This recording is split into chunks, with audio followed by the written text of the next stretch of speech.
নমস্কার, অর্পিতার খামখেয়ালি গল্পে আরও একবার সকলকে জানাই স্বাগত। আজকে একটি নতুন ভিডিও নিয়ে আপনাদের সামনে হাজির হলাম। বেগুনের এই রেসিপিটি আশা করি সকলের খুব ভালো লাগবে। গরম ভাত কিংবা রুটির সাথে বেগুনের এরকম একটি রেসিপি থাকলে কিন্তু জমে যাবে। টক ঝাল বেগুনের এই রেসিপিটি একবার বাড়িতে তৈরি করার অনুরোধ রইল। তাহলে চলুন সম্পূর্ণ রেসিপিটি দেখার অনুরোধ রইল। প্রথমেই দিয়ে দিলাম সরিষার তেল। সরিষার তেল গরম হলে ফোড়নে দেব শুকনো লঙ্কা। শুকনো লঙ্কাটা একটু ফ্রাই হলে অ্যাড করব রসুন।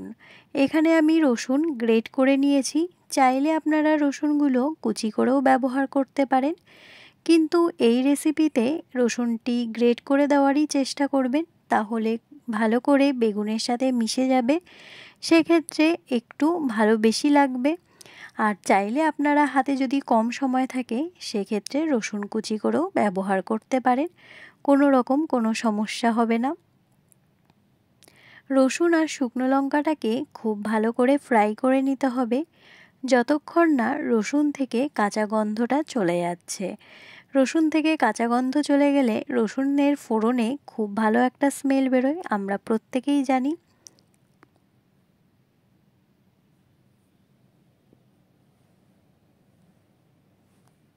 কোনো রকম বাটার ঝামেলা ছাড়াই বেগুনের এই রেসিপিটি আপনারা অতি সহজেই ঘরে তৈরি করে নিতে পারবেন।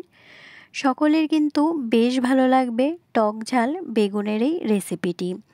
আপনারা বেগুনের এই রেসিপিটিতে ভর্তাও বলতে পারেন, কোনো রকম বাটার ঝামেলা নেই, কিন্তু অতি সহজেই বাড়িতে তৈরি করে নিতে পারবেন। দেখতেই পাচ্ছেন রসুন আর শুকনো লঙ্কা কিন্তু খুব ভালো করে আমি ফ্রাই করে নিচ্ছি। অ্যাড করব কুচি করে রাখা পেঁয়াজগুলোকে। রসুন শুকনো লঙ্কার সাথে পেঁয়াজটাকেও খুব ভালো করে ফ্রাই করে নিতে হবে। এখানে পেঁয়াজগুলো খুব বড় বড় আকারে কাটবেন না, চেষ্টা করবেন একটু ছোট ছোট আকারে পেঁয়াজগুলোকে কুচি করার, তাহলে বেগুনের সাথে খুব সহজেই মিশে যাবে। প্রথমে আমি যেটা বললাম রসুনও গ্রেট করে নিয়েছি, তাহলে বেগুনের সাথে বেশ ভালোভাবে মিশে যাবে। যখন মুখে পড়বে তখন কিন্তু খেতে অনেকটাই ভালো লাগবে। দেখতেই পাচ্ছেন রসুন এবং পেঁয়াজটাকে খুব ভালো করে কিন্তু আমি ফ্রাই করে নিচ্ছি। পরবর্তী উপকরণ এখানে আমি অ্যাড করব হচ্ছে টমেটো। এখানে আপনাদের মনে রাখতে হবে টমেটোর পরিমাণ একটু বেশি দিতে হবে। বেগুন আপনারা যতটা ব্যবহার করবেন টমেটোটা সেরকমভাবেই ব্যবহার করবেন, যেন টক ফ্লেভারটা আসে। এখানে আমি একটি বেগুন নিয়েছি, সেক্ষেত্রে ছোট মাপের দুটো টমেটো অ্যাড করেছি। আপনারা আপনাদের বেগুনের পরিমাণটা অনুযায়ী টমেটো অ্যাড করবেন, যেন একটু টক ফ্লেভার আসে, তাহলে রেসিপিটি খেতে কিন্তু বেশ ভালো লাগবে।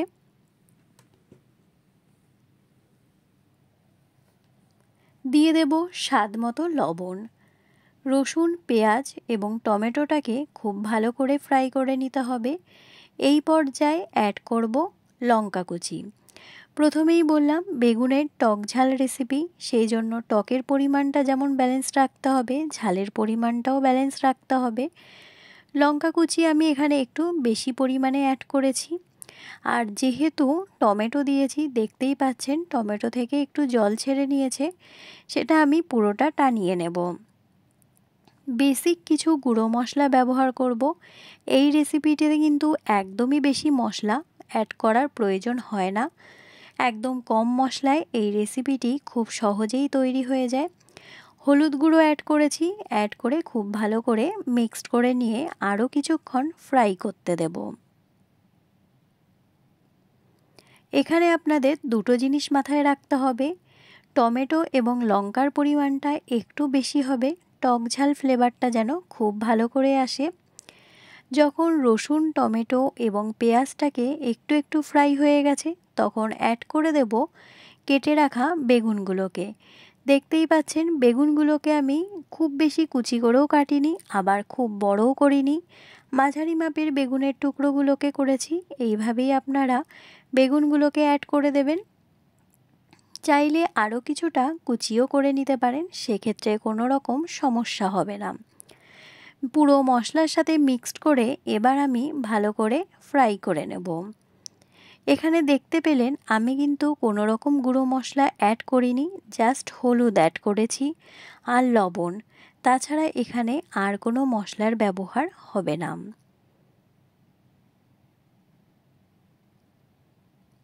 মাঝে মাঝে খুন্তির সাহায্যে একটু নেড়ে নিতে হবে, না হলে নিচে লেগে যাওয়ার সম্ভাবনা থাকবে। যেহেতু টমেটো অ্যাড করেছি কিছুটা জল ছেড়েছে আর বেগুন থেকেও কিছুটা জল বেরিয়েছে, বুঝতেই পাচ্ছেন এক্সট্রা করে এখানে আর কোনো জল ব্যবহার করার প্রয়োজন নেই, সেক্ষেত্রে স্বাদটা একটু নষ্ট হয়ে যাবে। যে পরিমাণ টমেটো এবং বেগুন থেকে জলটা ছাড়ছে সেটা দিয়েই পুরো রেসিপিটি খুব সুন্দর করে তৈরি হয়ে যাবে। দেখতেই পাচ্ছেন এখানে বেগুনটা কিন্তু অনেকটাই মজে এসেছে এবং টমেটো বেগুন থেকে অনেকটা পরিমাণে কিন্তু জল ছেড়েছে। এটা দিয়েই পুরো রেসিপিটি আমি তৈরি করব।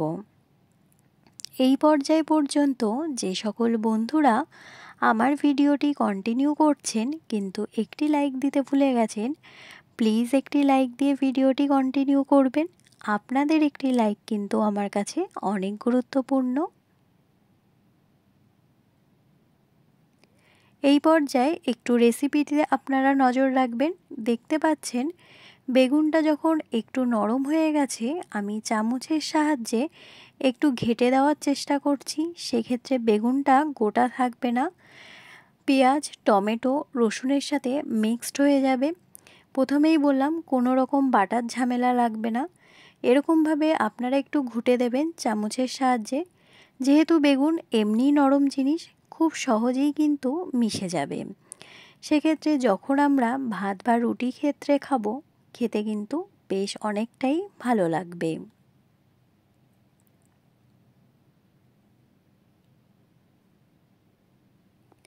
আমার পরিবারে যে সকল বন্ধুরা নতুনভাবে যুক্ত হয়েছেন তাদেরকে অসংখ্য ধন্যবাদ আমার পাশে থাকার জন্য। পুরনো বন্ধুদের অনেক অনেক ভালোবাসা এবং শুভেচ্ছা। আগামী দিনগুলো আপনাদের সহযোগিতা একান্তভাবে কাম্য। আপনাদের সহযোগিতা আপনাদের আশীর্বাদ ছাড়া কখনোই আমার পথ চলা কিন্তু সম্ভব নয়। তাহলে এবার আবার রেসিপিতে ফিরে যাই। দেখতেই পাচ্ছেন বেগুনটা যখন অনেকটা নরম হয়ে গেছে তখন কিন্তু আমি অনবরত চামচের সাহায্যে বেগুনগুলোকে ঘেঁটে যাচ্ছি। বেগুনটা কিন্তু প্রায় মিক্সড হয়ে গেছে, জলটাও কিন্তু অনেকটাই টেনে এসেছে। বুঝতেই পাচ্ছেন রেসিপি কিন্তু একদম শেষ পর্যায়ে চলে এসেছে। খুব কম মশলায় এই রেসিপিটি একবার বাড়িতে তৈরি করে দেখবেন, আশা করি সকলের খুব ভালো লাগবে। কোনো রকম গুঁড়ো মশলা আমি এখানে ব্যবহার করিনি, জিরে ধনে লঙ্কার গুঁড়ো, জাস্ট কাঁচা লঙ্কা দিয়ে আমি এই রেসিপিটি তৈরি করেছি, হলুদ গুঁড়ো অ্যাড করেছি। দেখতেই পেলেন, যদি কেউ স্কিপ করে দেখেন তাহলে কিন্তু রেসিপিটি একদম বুঝতে পারবেন না। খুব কম মশলায় গরমের দিনে এইভাবে রেসিপিটি তৈরি করে দেখবেন, আশা করি সকলের খুব ভালো লাগবে। গরমের দিনে এই রেসিপি খেলেও আশা করি কারোর কোনো প্রবলেম হবে না। এই পর্যায়ে দেখতেই পাচ্ছেন বেগুনের রেসিপি কিন্তু আমার তৈরি হয়ে এসেছে। নামানোর আগে একটু কাঁচা সরিষার তেল ওপর থেকে দিয়ে ভালো করে মিক্সড করে নিয়েছি। এটা অবশ্যই আপনারা করবেন, কাঁচা সরিষার তেল ওপর থেকে একটু দিয়ে দেবেন, ঘ্রাণটা খুব ভালো বেরোবে, খেতেও বেশ ভালো লাগবে। এবার আর কিছুই নয়, একটি পাত্রে আমি বেগুনের টক ঝাল এই রেসিপিটি সার্ভ করে নেব। আজকের এই রেসিপিটি আপনাদের কেমন লাগলো অবশ্যই কিন্তু কমেন্টের মাধ্যমে জানাবেন। ভালো লাগলে আমার পাশে থেকে যাওয়ার অনুরোধ রইল। এই রেসিপিটি আপনারা গরম ভাত বা রুটির সাথে সার্ভ করতে পারবেন, আশা করি সকলের খুব ভালো লাগবে। আজকের ভিডিও এখান থেকেই শেষ করছি। অন্য কোনো দিন অন্য কোনো ব্লগ ভিডিও বা রেসিপি ভিডিওর সাথে দেখা হবে। ততক্ষণ সকলে ভালো থাকবেন, সুস্থ থাকবেন, নিজেদের খেয়াল রাখবেন, সকলকে ভালো রাখার চেষ্টা করবেন।